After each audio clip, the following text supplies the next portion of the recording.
ক্রুজের জীবনে আছে উচ্চতা নিয়ে এক অন্যরকম ঘটনা। মজার ব্যাপার হচ্ছে তার সাবেক 3 স্ত্রী উচ্চতায় তার চেয়ে বড় ছিলেন।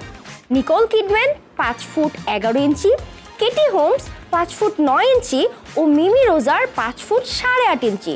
সেখানে টম ক্রুজ ছিলেন মাত্র 5 ফুট 7 ইঞ্চি।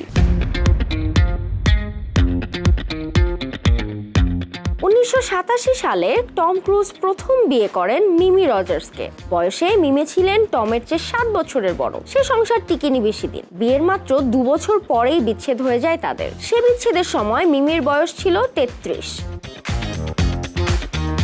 প্রথম বিয়ের 3 বছর পর 1990 সালে বিশ্বখ্যাত অভিনেত্রী নিকোল কিডম্যানের সঙ্গে ঘর বাঁধেন টম ক্রুজ। 23 বছর বয়সী নিকোল কিডম্যানকে বিয়ে করে ইজাবেলা জেন ও নর অ্যান্টনি নামে 2টি সন্তানও দত্তক নেন তারা। দীর্ঘ 1 দশক সংসার করার পর 2001 সালে বিচ্ছেদ ঘটে তাদের। আর সে সময় নিকোলের বয়স 33।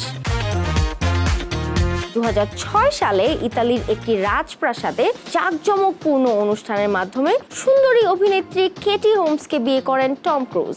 27 বছর বয়সী কেটির বিপরীতে তখন টমের বয়স 44। সুরিনামে একটি কন্যা সন্তানও রয়েছে তাদের। তবে সংসারের সময়কাল এবার 2012 সাল অবধি।